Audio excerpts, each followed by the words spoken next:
In the shadowed halls of a sprawling mansion overlooking the glittering skyline of New York City, a piercing scream shattered the fragile peace of dawn, echoing like a siren's wail through marble corridors lined with priceless art and forgotten memories.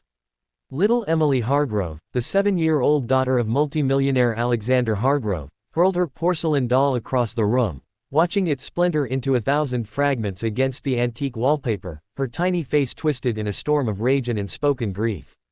Maids had come and gone like autumn leaves in the wind, each one fleeing after days or weeks of enduring the child's relentless tantrums, her refusal to eat, her nights filled with haunting cries that no lullaby could soothe.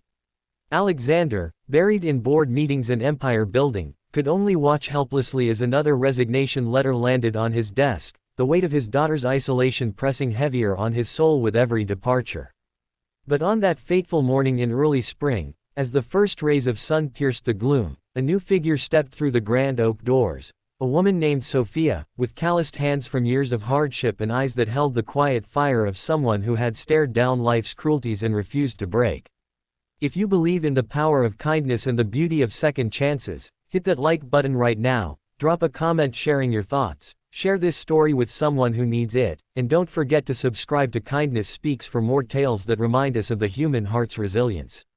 Sophia Ramirez had never imagined herself in a place like this, a world of crystal chandeliers and endless rooms that seemed to swallow the echoes of laughter long since faded.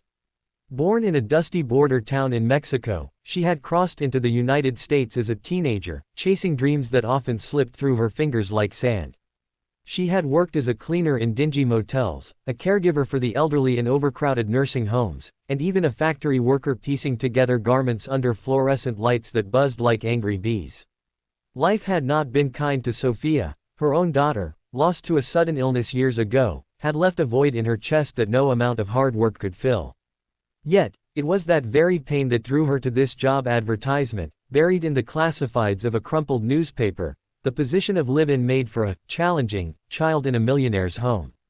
The pay was generous, enough to send money back to her aging parents and perhaps save for a small plot of land someday, but Sophia sensed there was more at stake than dusting shelves or folding linens. As she unpacked her modest suitcase in the servants' quarters, the distant sound of Emily's sobs filtered through the walls, a raw, animalistic plea that tugged at the scars on Sophia's heart. From the very first day, the challenges were unrelenting, a barrage of trials that tested the limits of human patience and empathy. Emily, with her wild curls framing a face pale from too many nights without rest, regarded Sophia with suspicion, her blue eyes narrowing like storm clouds gathering on the horizon.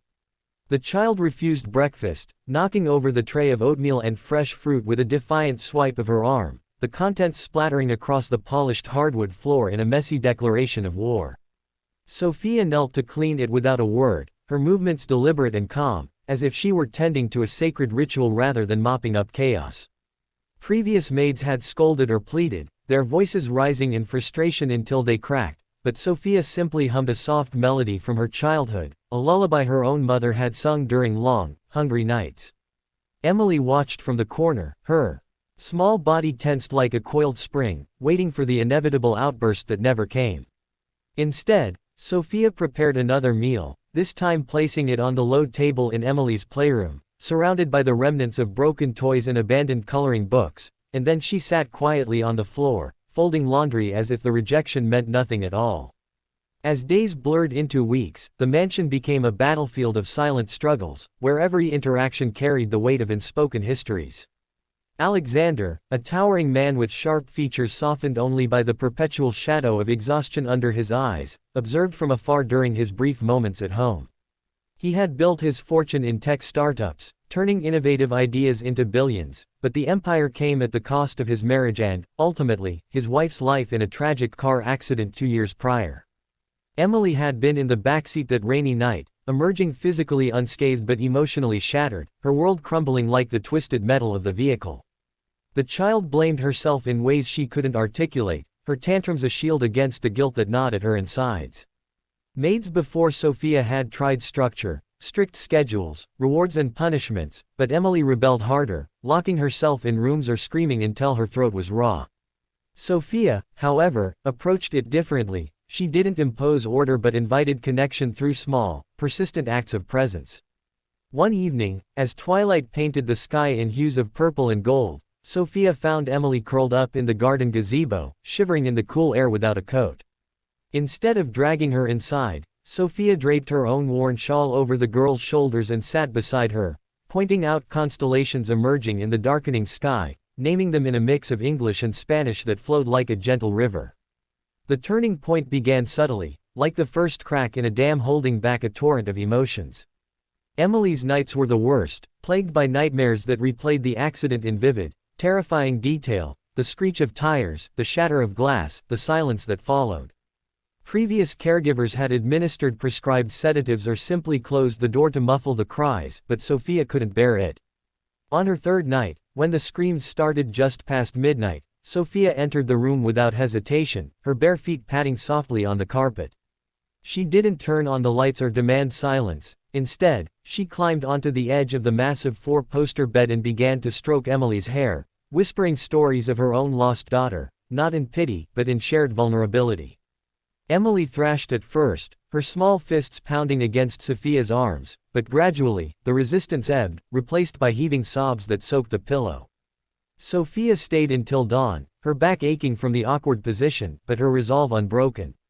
In the mornings that followed, Emily's outbursts lessened, though not without setbacks. A spilled glass of milk could still ignite a fury, but Sophia met each one with unwavering calm, cleaning up while narrating tales of resilience from her homeland, stories of women who rebuilt villages after floods, of children who found joy in the simplest things.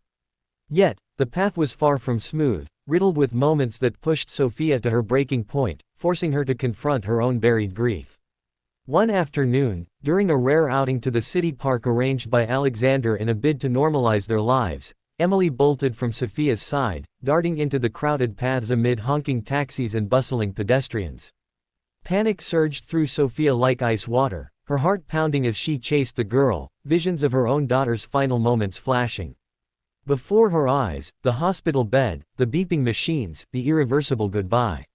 She found Emily huddled behind a bench, clutching a stray feather as if it were a lifeline, her face streaked with tears.